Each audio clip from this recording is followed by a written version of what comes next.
آج ہم بات کریں گے وقف کے بارے میں کہ وقف کسے کہتے ہیں، وقف کا معنی اور مطلب کیا ہے، اور شریعت میں وقف کسے کہتے ہیں، اور اسلام میں وقف کی شروعات کب سے ہوئی، اور ہندوستان میں وقف کی شروعات کب سے ہوئی، وقف کیسے کیا جاتا ہے، وقف کون کر سکتا ہے، وقف کی جائیداد کی دیکھ بھال کون کرتا ہے، وقف بورڈ کا کیا کام ہے، وقف کے پاس اس وقت کتنی زمینیں ہیں، اور نئے وقف قانون میں کیا کیا تبدیلی کی گئی ہے اور اس کا کیا کیا نقصان ہوگا۔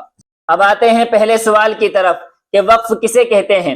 دیکھیے، وقف کے معنی آتے ہیں ٹھہرنے اور رکنے کے، وقف کے معنی آتے ہیں سکون کے، اور شرعی اصطلاح میں وقف کہا جاتا ہے کسی بھی منقولہ یا غیر منقولہ چیز کو۔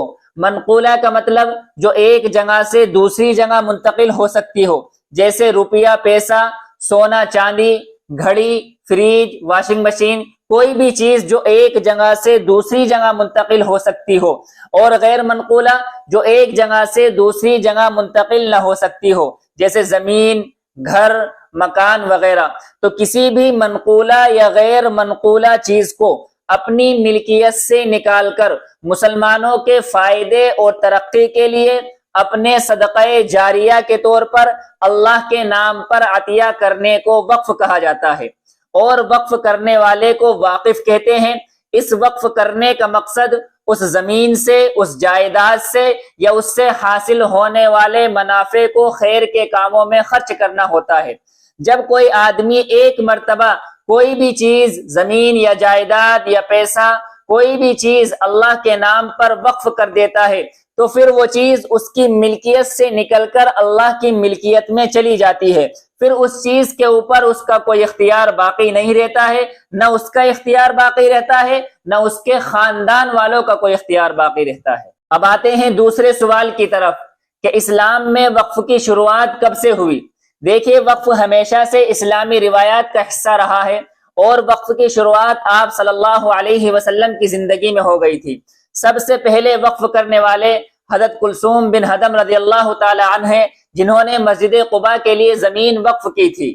واقعہ اس کا یہ ہوا تھا کہ جب آپ صلی اللہ علیہ وسلم ہجرت کر کے مکہ مکرمہ سے مدینہ منورہ گئے تو قبیلہ بنو عمرو بن عوف کے یہاں آپ صلی اللہ علیہ وسلم نے 14 دن قیام کیا۔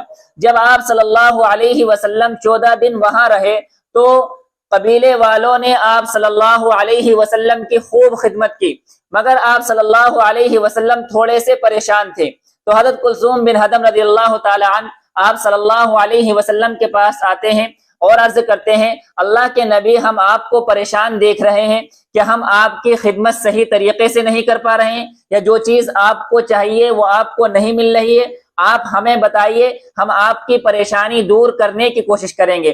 آپ صلی اللہ علیہ وسلم نے فرمایا کہ مجھے پریشانی یہ ہے کہ لوگوں کو اجتماعی طور پر نماز پڑھنے کے لیے جگہ چاہیے اور مجھے جگہ نہیں مل رہی ہے۔ تو حضرت کلثوم بن ہدم رضی اللہ تعالیٰ نے فرمایا کہ میرے پاس زمین ہے، آپ جتنی زمین چاہے مسجد کے لیے منتخب کر لے۔ آپ صلی اللہ علیہ وسلم نے فرمایا کہ اس کی قیمت کیا ہوگی؟ انہوں نے فرمایا مجھے قیمت کی کوئی ضرورت نہیں ہے۔ تو آپ صلی اللہ علیہ وسلم نے حضرت جبرائیل کے اشارے سے اس مسجد کے لیے نشانات لگا دیے، جس کو مسجد قباء کہا جاتا ہے۔ تو سب سے پہلے اسلام میں وقف کی شروعات جو ہوئی تھی وہ یہاں سے ہوئی تھی۔ اس کے بعد مدینہ ہی میں آپ صلی اللہ علیہ وسلم نے 7 باغ وقف کیے۔ جو غزوہ احد میں مارے گئے ایک یہودی کے تھے، اس نے وصیت کی تھی کہ میرے مرنے کے بعد میرا مال آپ صلی اللہ علیہ وسلم کے لیے ہے۔ تو آپ صلی اللہ علیہ وسلم نے لوگوں کے فائدے کے لیے وہ 7 باغ وقف کر دیے تھے۔ اس کے بعد حضرت عمر رضی اللہ تعالیٰ عنہ نے خیبر کی ایک زمین وقف کی تھی، اور یوں اسلام میں وقف کا سلسلہ شروع ہو گیا۔ اب آتے ہیں تیسرے سوال کی طرف کہ ہندوستان میں وقف کی شروعات کب سے ہوئی۔ دیکھیے، جب سے ہندوستان میں اسلام آیا ہے تب ہی سے وقف کی شروعات ہندوستان میں ہو گئی تھی، لیکن بعض لوگوں کا خیال یہ ہے کہ وقف کی شروعات ہندوستان میں سلطان محمد غوری سے ہوئی تھی۔ محققین کہتے ہیں کہ سلطان محمد غوری نے